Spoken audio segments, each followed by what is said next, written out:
بصوا يا حبايبي ما عنديش الا رنجية واحدة وعايزين نتغدوا. طبعا الرنجية المفروض يعني مش هتكفي، بس الحمد لله والله كفت وعملنا منها طبقين حلوين. يعني اللي عنده حاجة بسيطة كده ممكن ببركة ربنا بتكفي وتزيد يعني. طبعا ده شوية خضار، فلفل وطماطم وفلفل ألوان. اللي طبعا ما عندوش فلفل ألوان فلفل رومي فهتكفي يعني. أقطعها طبعا كويس وأنضفها، يعني أحيانا الأكل البركة هي اللي بتخليها زيادة يعني، والله الحمد لله.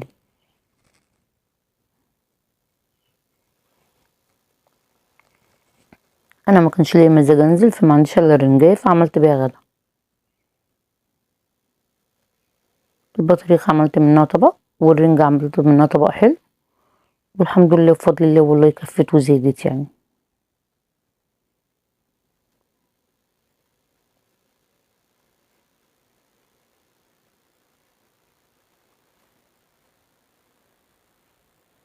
نضفها كده كويس.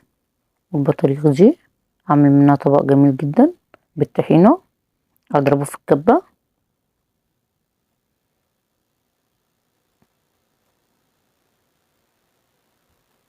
سموا اللي بفضل الله الحاجة ايه هتكفيه وهنقدر نتغدوا بحاجات بسيطة يعني. ده طبعا الخضار بتاعنا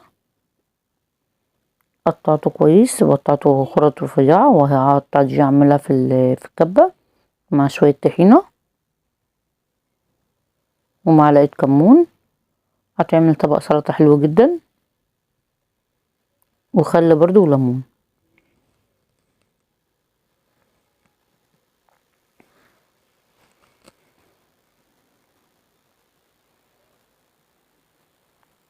بس حبايبي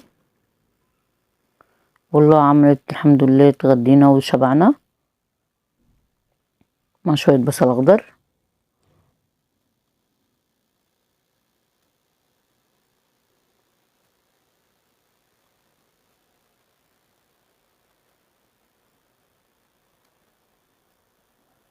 دي الطحينة حبيبي بالبطاريخ. وهنا هحط طبعا بقية الخضار اللي انا عاملاه، طماطم وفلفل وفلفل الوان. طبعا مفيش فلفل الوان بنحطه فلفل اخضر عادي، يعني انا ما عنديش هحط فلفل اخضر عادي. اللي عنده بصلايه حابب يزود يزود. انا ما قلت اكل بصل اخضر ما حبيتش احط بصل يعني، بصل غالي، قلت طالما عندي بصل اخضر ما رضيتش اخرط عليه بصل. لا عايز طبعا تخرط على بصل برضو الطبق هيزيد. وطبق جميل جدا حطيت ليمون عليه وخل.